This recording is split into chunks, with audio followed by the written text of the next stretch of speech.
Media done right. You're listening to the SHR Media Network.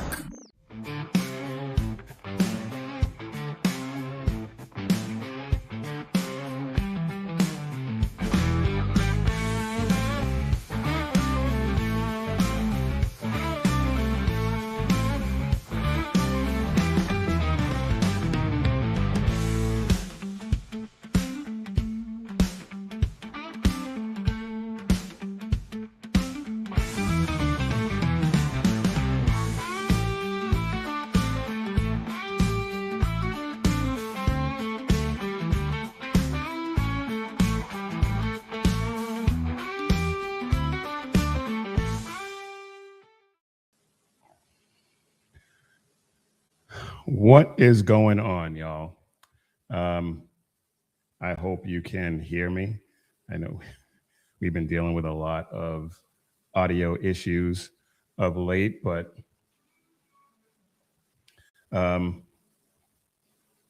let's go ahead and just get into it. Welcome to the Weekend Debrief, right here on the SHR Media Network, where faith in God sets the standard and masculinity is not toxic. Today is Saturday, July 25th in the year of our Lord 2026. The summer is in full swing. It is almost August. It's hard to believe, honestly. But here we are.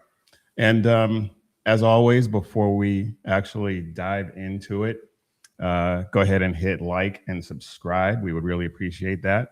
Help us to reach as many people as we can, get out of this chokehold that the big tech tyrants have us in.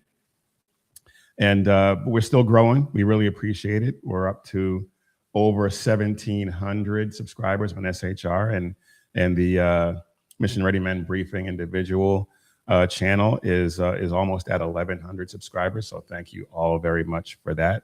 We really appreciate it. We got a lot to get into today. We're going to be reacting to a few videos that we've come across that I think are worth mentioning, and some of them I'm sure you've seen, some of them you have probably heard about, but we are going to get into all of it. So let's get after it. And the first thing I want to get into is Elon Musk. And I watched that entire 90-minute interview with the Economist, and there's no denying that Elon Musk is a genius. But there's also some things that should concern everyone when it comes to what his vision is.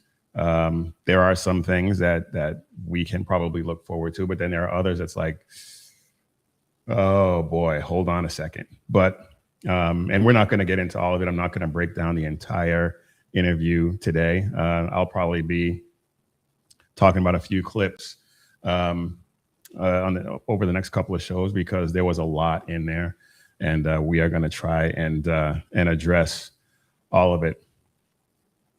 One of the first things I do want to get into, though, and there's a couple of famous clips that I'm sure you've all seen, and we will talk about one of those. But there was one that there were a few, but one of them that I really want to get into, and it's a short one. But it tells us a lot about Elon Musk and his mindset. So let's get into that. And the best envisioning of an AI future that I've read are the books by Ian Banks, the culture books. I'm just reading Accession. So I've thanks to you, I've started reading these. But I actually don't find that future a terribly appealing one, because I don't think humans have agency in that future. They have agency. Minimal compared to the mind. Small way. But the irony, I mean, Ian Banks, as you know, was a socialist. Ian Banks had a very different political philosophy. I'm not sure I would entirely agree with that.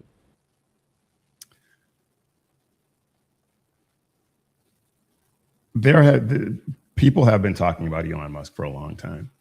And some of the things that people said early on, I didn't really understand. They called him this post-humanist and a few other things that they attributed to him that I didn't really quite get. But that short clip right there, to me, tells us a lot about what his mindset is. He's envisioning a future where human beings have some agency, not the agency that has been given to us by God, but some limited agency that is granted to us by AI. And there's another piece in here where he talks about AI being a god. And of course, we do not get down with that at all. And I'm not going to get into that clip here. We're gonna address that more in depth later on. But this was this should be concerning to everyone, honestly, because they go on in this interview to talk about how powerful he is and how much influence he has. And given the fact that he is the wealthiest man in the world, well, he is the wealthiest man in the world. I don't know if his trillionaire status still stands because the SpaceX stock has taken a dive.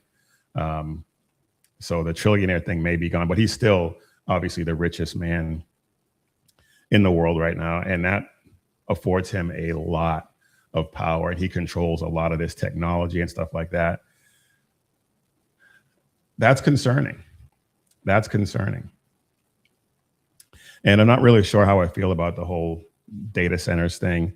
I'm still wading through that and researching that and seeing what everybody's all upset about. I know BZ has his concerns, and I'm still weighing the options. So we'll see we'll see where I come down on that later on.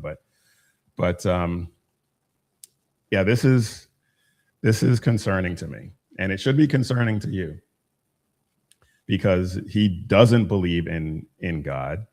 He thinks that he can create this God with AI. That's what it sounds like. And if he can create an AI God, then what does that make him in his mind? You know what I mean? That is that is something that we all need to be concerned about. I know I am. And if you're a Christian, and that's something that you definitely should be concerned about. But I don't want to get hung up on that right now, because like I said, we'll be talking about that more in depth later on. But there was another clip, another piece of this interview. There were a few, but this one is when he talks about the perception that people have of him as a racist. So let's check that one out.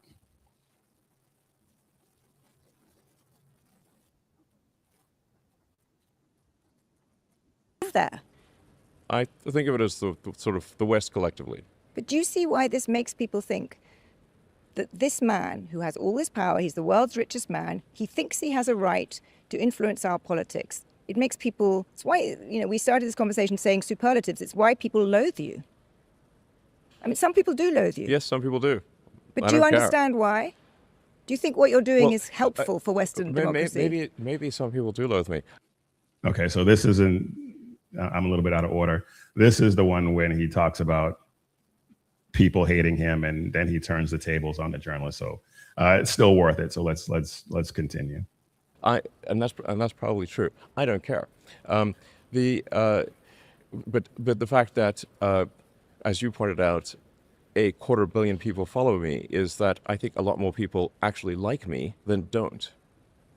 And I think a lot more people hate you and the media more than you realize.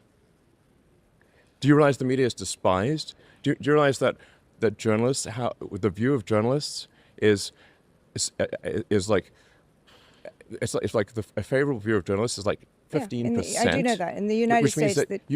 So the shoe is on the other foot. They hate you. They hate you far more than they hate me. I think there is certainly a loss of trust in journalism. I think in part there have been mistakes. But You think there's been a loss of trust in journalism? I mean, can you even really call it journalism anymore? It's activism for most of these people. By journalists and journalism, I totally acknowledge that. But I also think that the kind of polarized environment, particularly on social media, fostered by the kinds of things you are pushing on X, actually helps this, makes it worse.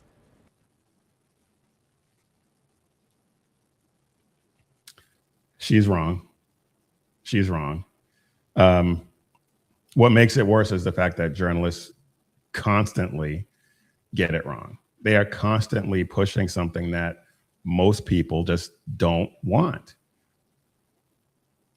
And then when they do happen to maybe get something right occasionally, nobody cares, because the other 9 times out of the 10, they just completely screw it up. Completely screw it up.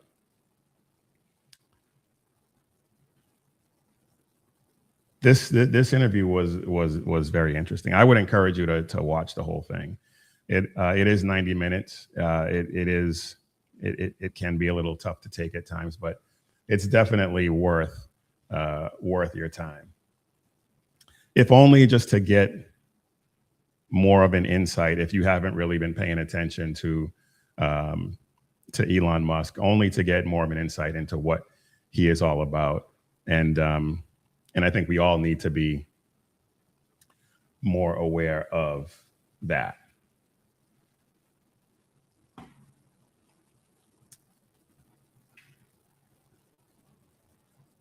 There was, like I said, there was a lot, and it took me a while to pare down all of the, because I think I clipped probably 10 or 11 parts from this thing. And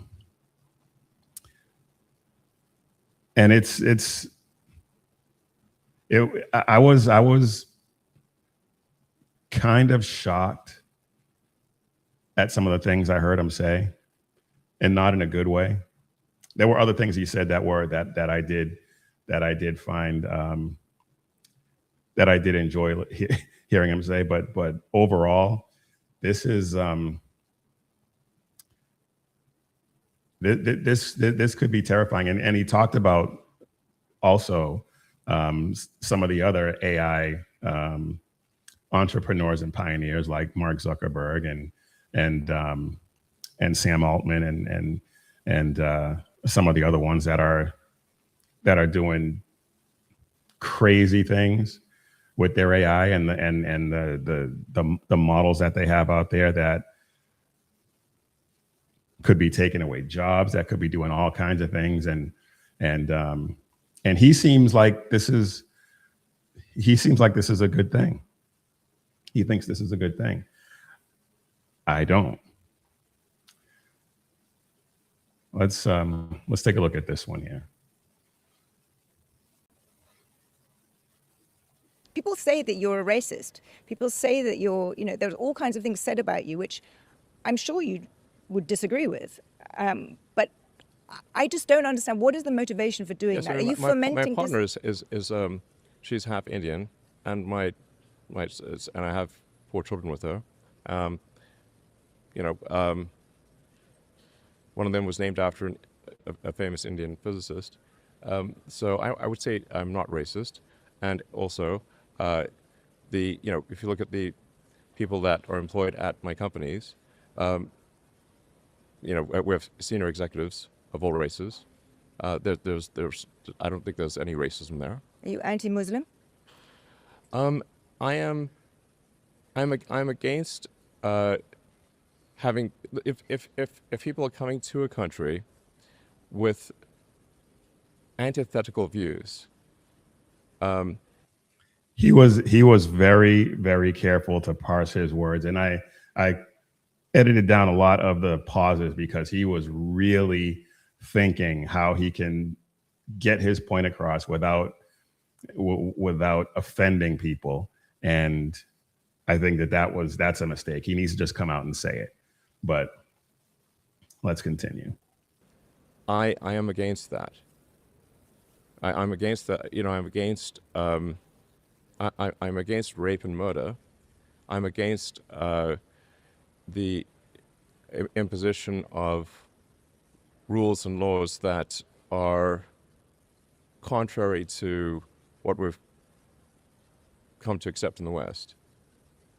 And I think it's a crying shame that the sort of traditional media, like you, don't recognize this. They don't recognize it because they don't want to recognize it. Because for whatever reason, they honestly believe that that Islam poses no threat. And of course, that's what he was talking about when he was talking about antithetical views, anti-Western views. He was talking about Islam. And they get into it. I don't know if I'm going to have time to get into it, but these two get into it talking about going to Europe and the views that he has of Europe and are exaggerated. She doesn't think that Islam poses the threat that people from the outside seem to think it does, and she blames Elon Musk for that. But he chides her and says that she lives in this cloistered existence, and she does. I mean, Piers Morgan says the same thing, that he doesn't see all of the depravity that the Islamic enclaves in certain parts of the UK have imposed on everyone else. I mean, there are places that white people simply can't go. There are places where cops will stop blonde white girls from walking down the street because it's too dangerous for them. Not because they don't have the right to do it, but because it is simply too dangerous for them to do so. And of course, she doesn't see that because she probably lives in the same gated community that Piers Morgan lives in.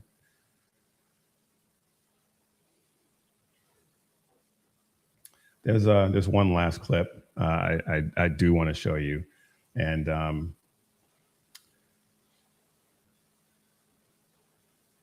this was pretty good.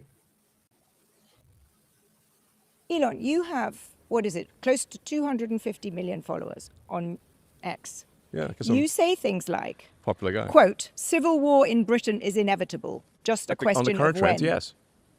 I mean, when were you last in the UK? A few years ago. Exactly. So I live there. I'm there the whole time. That is nonsense. You live a cloistered existence. No, I don't, actually. And the numbers also disprove what you say. What numbers? All the numbers about crime. London is a much safer city than any city in the United States. Violent crime in the UK is not where you think it is. In fact, it's coming down. You have painted. And of course, she's wrong. There was a report that just came out last week. I don't have it in front of me. It just came to my mind. But there was a report a couple of weeks ago where, and we've seen these types of things before, where if you eliminate, I think it was 4 blue cities, Chicago, New York, Houston, and maybe one other one. If you eliminate those 4 cities, eliminate the homicides from those 4 cities and the gun violence, the United States goes from, what is it, the 128th safest country up to like the 35th, just by eliminating those 4 or 5 cities from the calculation. So she's wrong, as usual. And because you have so many followers, so many Americans believe it, a kind of view that Europe and the UK are kind of, overrun with terrifying Muslim immigrants. There's rape on every corner. There's a sort of civilizational destruction. I haven't said any of those things. Just not, well, you said civil war in Britain is inevitable. And yes, if current trends continue, it is. Why? Well, if you have a large and rapidly growing group of people whose beliefs are antithetical to Western beliefs, at some point there will be a reckoning. They will try to implement their views, and those who oppose it will oppose it, and that's what you call civil war.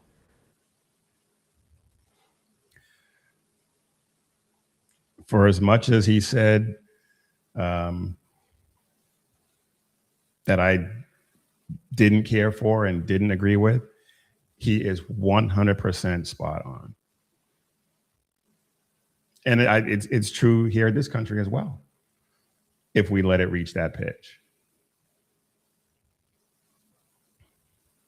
There's a lot more we could get into, and I don't really have time. I mean, we could spend a whole hour, 90 minutes going through this entire thing, but we don't want to do that. I want to move on because he called out the press in this interview.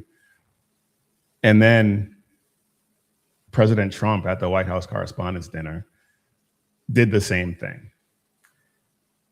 Well, he didn't really call them out so much as just mock them relentlessly. And I want to get into that because some of what he said in his speech was absolutely hilarious. And this one, this one was one of my favorites. Let's go ahead and listen to this. I want to personally congratulate CNN's Caitlin Collins on receiving her award. It was all about me. It's a fake. She shouldn't get the award. It was a fake, but I didn't mind. I said, Caitlin, congratulations. But it was fake. There's no question about it. But she's a young, attractive woman. She never smiles. I said, Caitlin, do you have a smile? Smile. You have a nice position. You're at CNN Fake News. You should be a happy person. So smile, Caitlin. Just smile. But we attack, and I thought Caitlin had really made it big with a major new sponsorship, but then I informed her that it wasn't her on the Bud Light can. It was Dylan Mulvaney. I want to personally congratulate.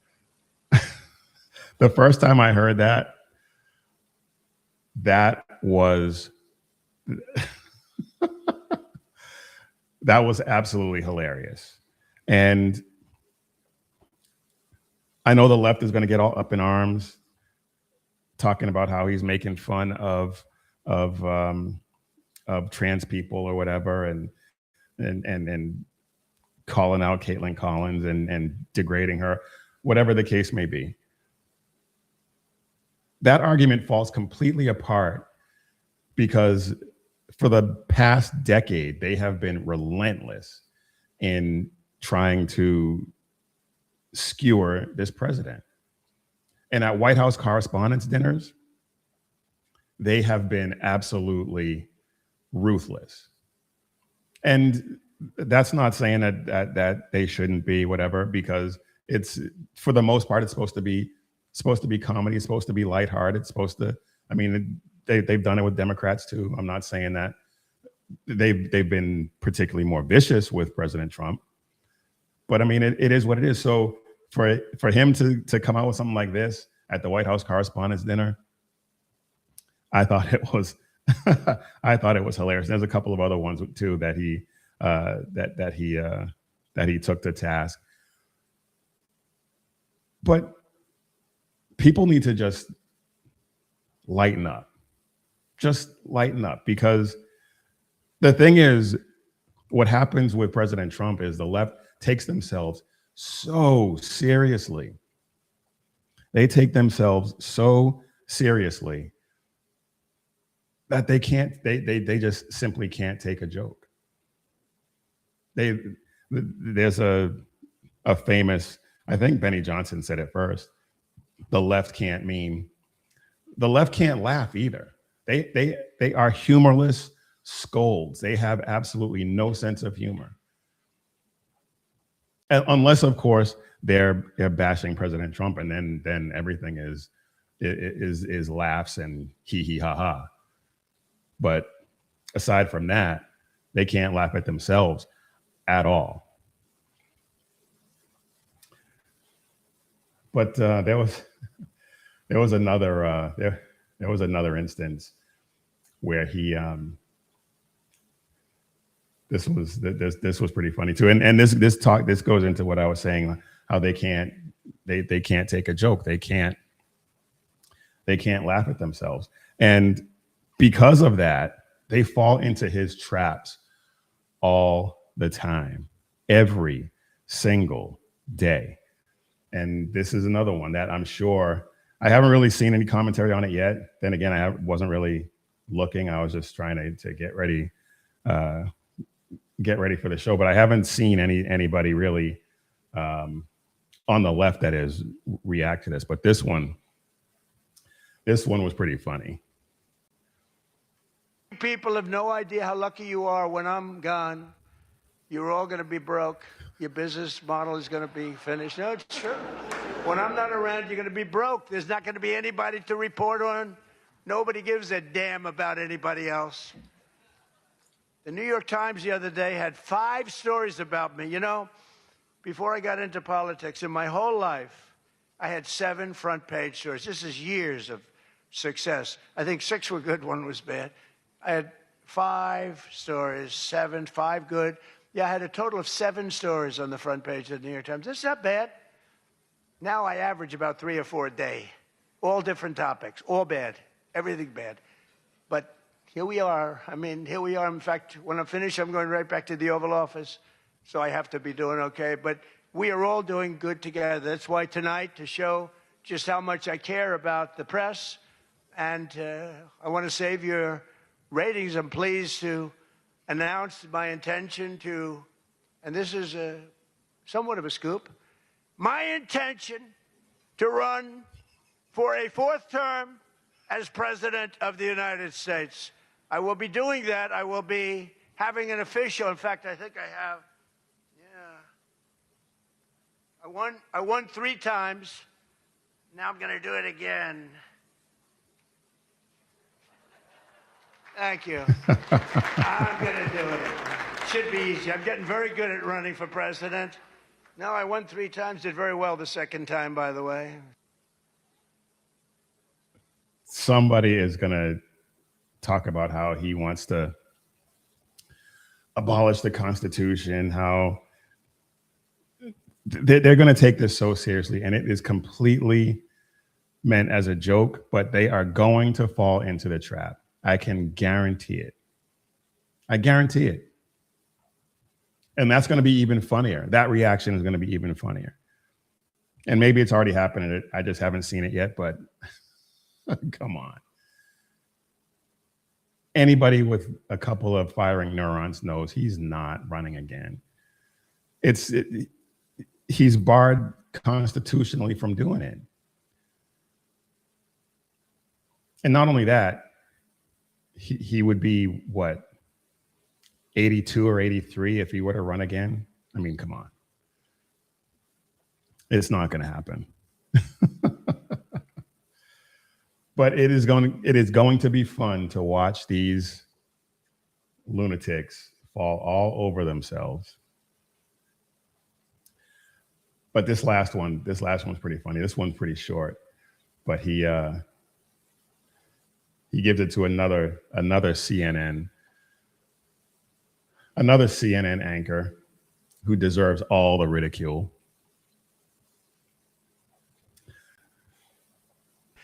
But some people say that Jake Tapper is a great investigative reporter. And nobody says that. Obviously, this is part of the setup.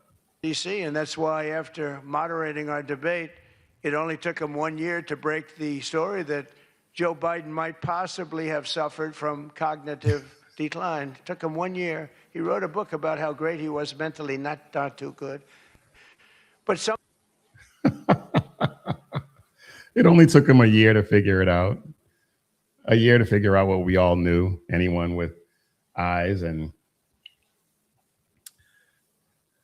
a couple of IQ points could figure out. I mean, I just think that was hilarious. And not only did he not write the book himself, he had a partner with it. So, I mean, there's that. I mean, there's just all kinds of jokes writing themselves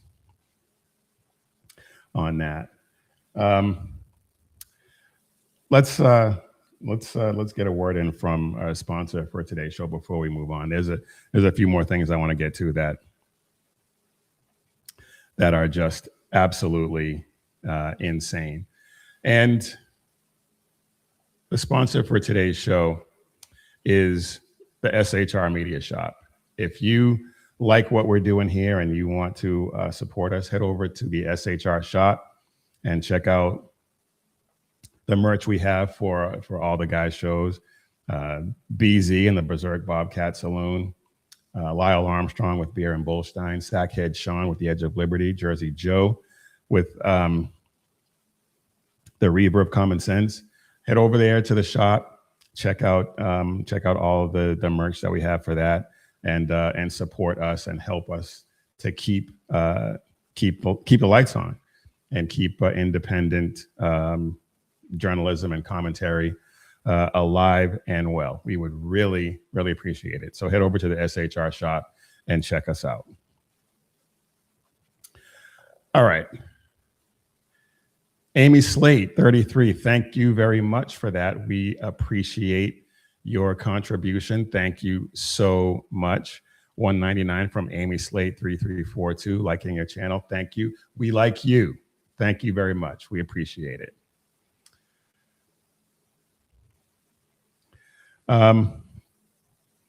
So aside from Elon Musk and President Trump skewering the media, the left as a whole has been pretty well taken to task this week. We talked about last week with or the last show we did with Marco Rubio talking about communism and things like that. And there was a journalist who said something about Marco Rubio not really knowing anything about it. And it's like, his family escaped Cuba. He is very familiar with communism, and somehow that fact escaped this journalist. Hey, Amy Slate. Wow, thank you very much. That is awesome. We really appreciate you. We love you. We thank you very much. That is an awesome donation. Thank you. We really appreciate it. And if you want to get in on the action, the super chats are open. So please head over to YouTube and check us out if you're so inclined. It's not necessary, but we do really appreciate it. Anyway, so back to what I was saying. The communists are on the move. We talk about it a lot. The communists are on the move. The Red-Green Alliance is real, and it is real, and it is. They're doing everything they possibly can to completely transform this country. President Obama started this. Obama said his goal was to fundamentally transform this country because he hates it. He hates it, and the people who follow him, everyone on the left, hates this country and want to tear it down. And those aren't my words. I've played the clips numerous times. They want to, they don't want to just fundamentally transform. They want to tear it down. And Nicole Maliotakis is another one who has been talking about this. Her mother is from her mother escaped Cuba, or was it her grandmother? No, her mother fled Cuba just before right when Castro took power. So she's very familiar with it as well. And she decided she was going to lend her voice to this. And she had some words to say. So let's take a look at what Nicole Maliotakis had to say.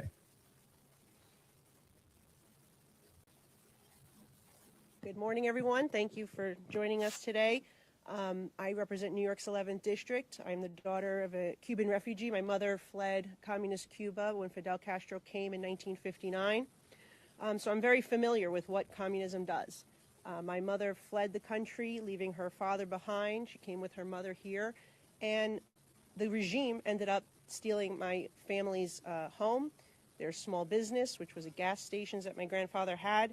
And my mother never saw her father again. So communism destroys, it steals from the people. And as you've seen our Secretary of State point out, people end up living in squalor and lack the basic needs that human beings need. And these DSA lunatics who are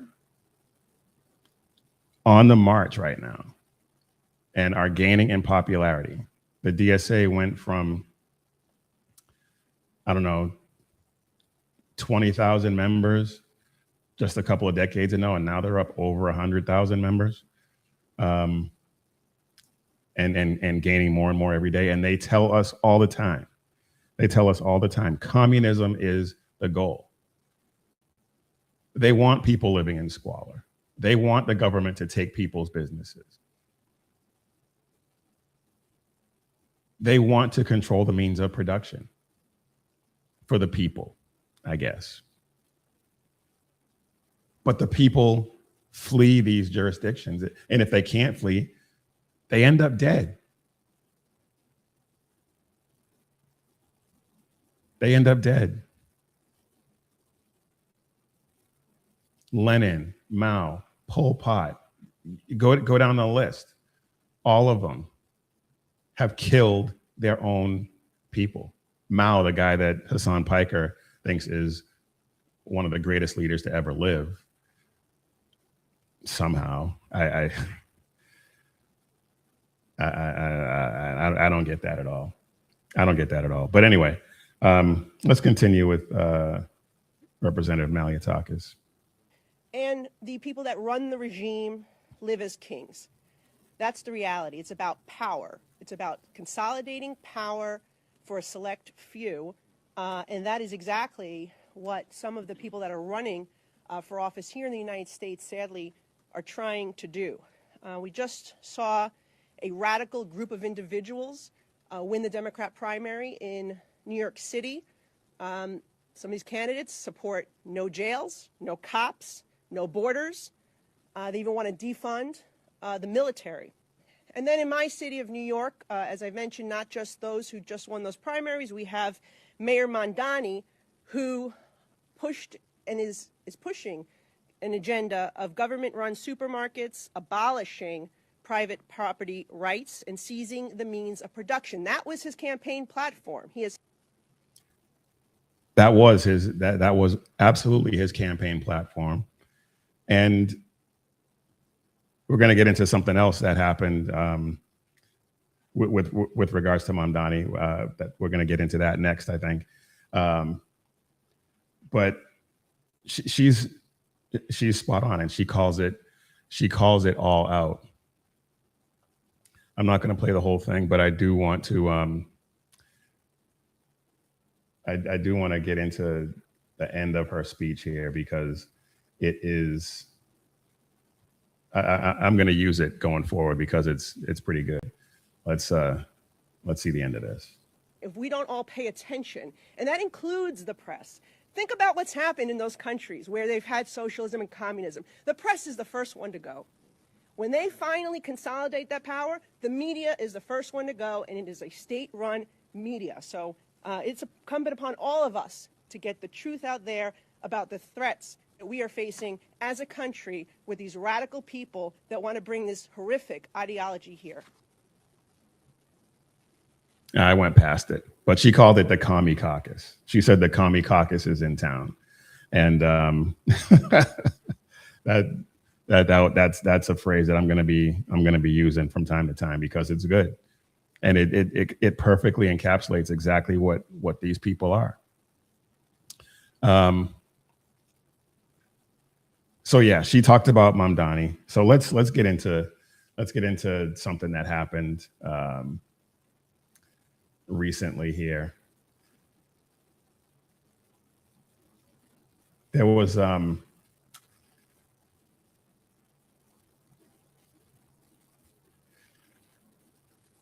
there's a radio host in New York named Sid Rosenberg, and he had someone on his show by the name of, oh, where did it go?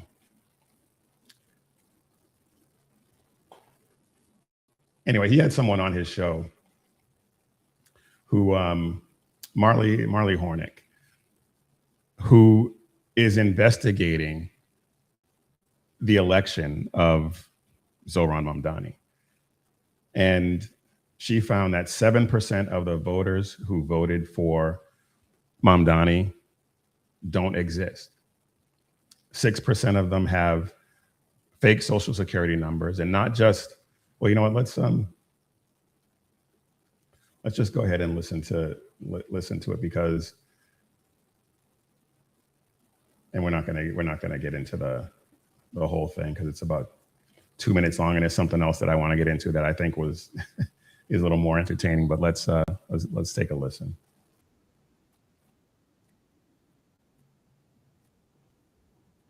Didn't. The problem we uncovered is that the New York City and the New York State boards of elections have no idea if Mamdani won the mayoral election either. Let's look at their official records. Did they or did they not qualify the voters? That's a fair question. So what did the data actually tell you?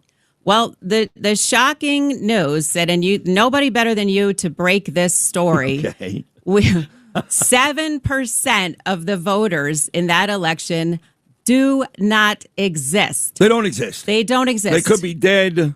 They're not even illegals. They just don't exist? No, they don't exist. They never existed. They don't exist now. They won't exist in the future. They're not in utero. They're not dead. They don't exist. We also found that 6% of the voters have social security numbers that the SSA, the official government website, calls impossible and invalid. So they have fake social security numbers, but they're voting in New York City and New York State elections. Wow. That is not at all surprising. Not at all surprising, honestly. And when you consider that so few people actually voted in the election compared to the number of registered voters that are in New York, it wouldn't take a whole lot to cheat. It wouldn't take a whole lot to rig that election. And Mamdani is backed by a lot of very wealthy people who could pay to make this happen.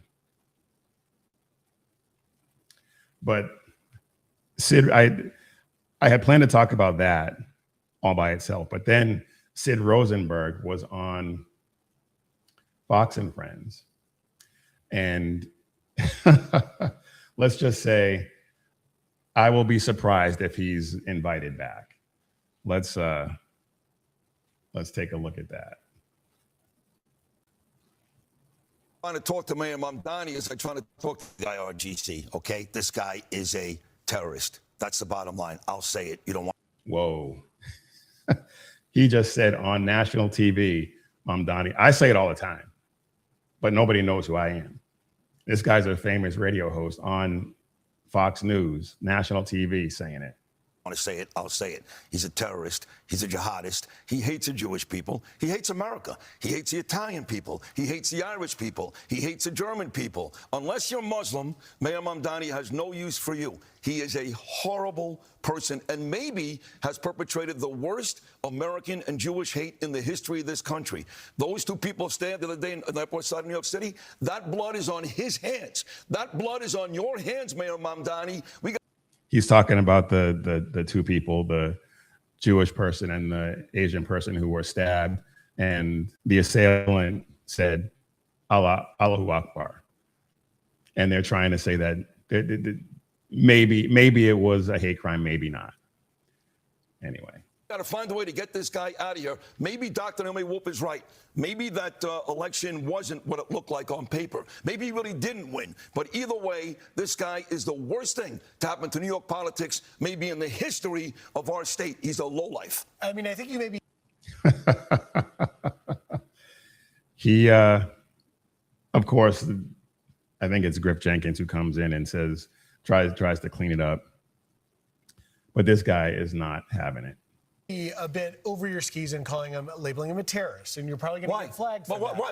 Let me ask you this, because New Yorkers elected this guy. Who cares? They knew everything about him before. Like, this is predictable. You talked about predictability. This is a predictable. Griff, let me ask you this: the Hamas guys that are in Qatar right now, they've never put on an explosive vest. They've never shot anybody. Would you consider those guys terrorists? Because I would.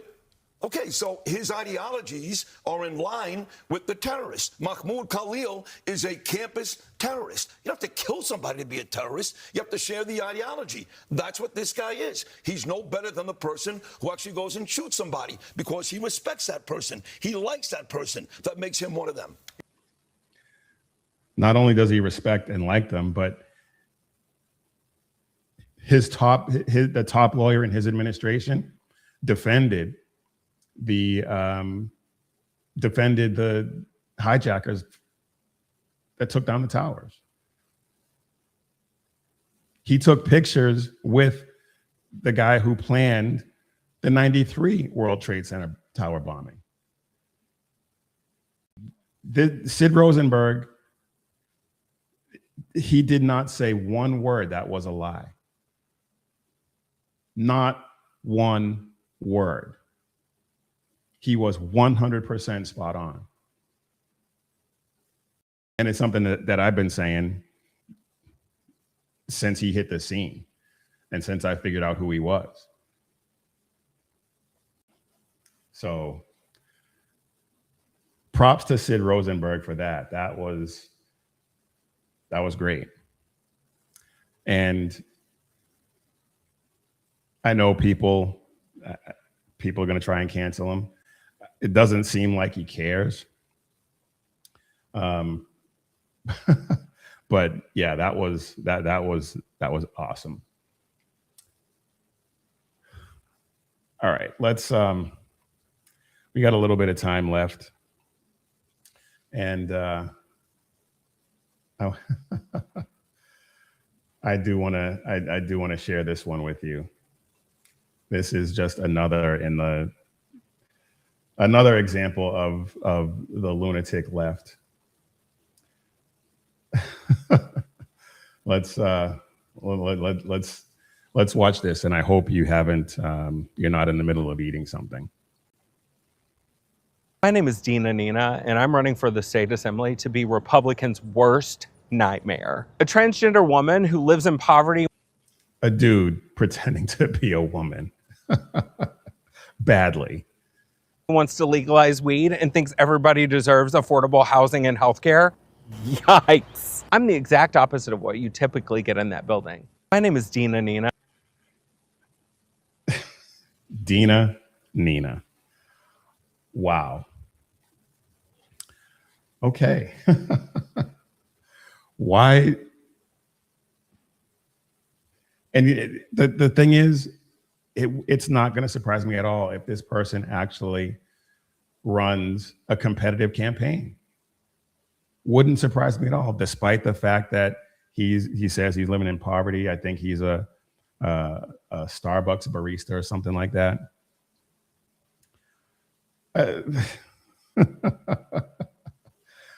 I think this is absolutely hilarious, and I'm actually rooting for him. I'm rooting for him to win the nomination so that he can get trounced by a Republican. I really do. I'm not saying that Republicans are the answer to everything. Obviously, they're not. But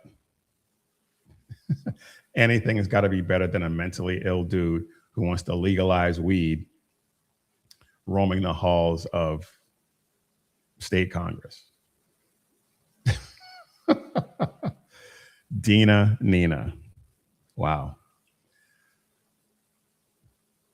That is, I don't even know what else to say. I really don't.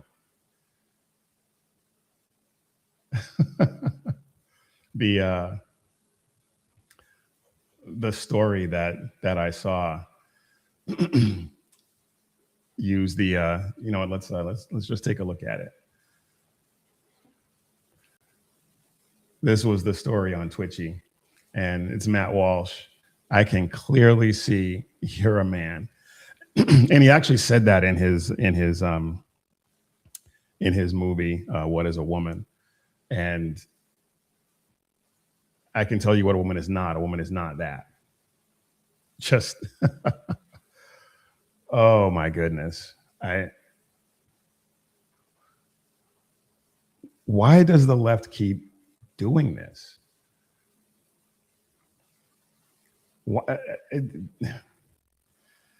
It's amazing to me. It's amazing to me. But you know what? Left, keep doing what you're doing. Keep doing what you're doing, because if they keep this up, they're gonna lose. They think there's gonna be this blue wave in the midterms. If they keep this up, there is absolutely no way. Absolutely no way. Because these people are insane. These people are insane. And I just came across this story about Mehdi Hassan. He's one of my favorite people to troll on X. And he's upset that Dan Goldman, when talking about the terrorist attack, the guy who yelled Allahu Akbar and then stabbed a Jewish person and a Chinese person,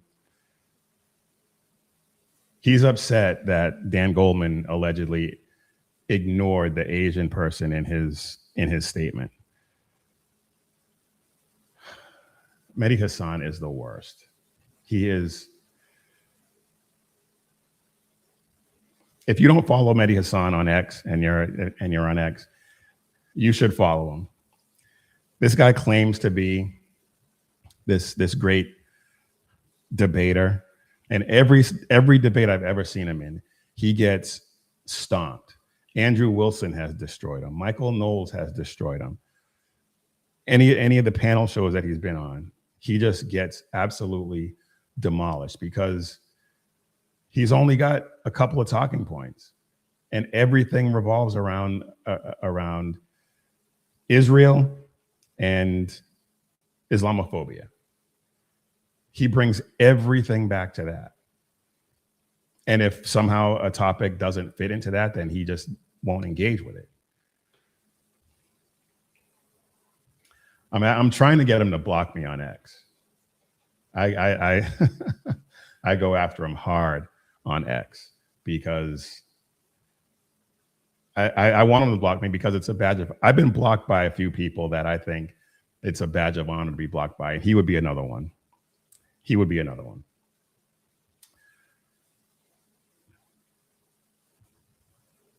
I think that's going to do it. We only got about 5 minutes left, and the other things I wanted to talk about are probably going to take a little bit longer than that. So we are going to just leave it here, and I want to thank you all for watching or listening. I am Big E, and you have been watching or listening to the Mission Ready Men Weekend Debrief on the SHR Media Network. And you can catch my good friend Sackhead Sean with The Edge of Liberty every Monday and Wednesday at 11 p.m. Eastern, 8 p.m. Pacific. He's been on a bit of a summer break, but he will be back. Same with Jersey Joe, the Reaver of Common Sense, every Monday and Friday at 9 p.m. Eastern, 6 p.m. Pacific. Again, he's been on a summer break, but he will be back. We have BZ and the Berserk Bobcat Saloon every Tuesday and Thursday at 11 p.m. Eastern, 8 p.m. Pacific. And Lyle Armstrong with Beer and Bolstein. He has been on kind of a medical leave, but he will be back as well every Friday and Saturday at 7 p.m. Eastern, 4 p.m. Pacific.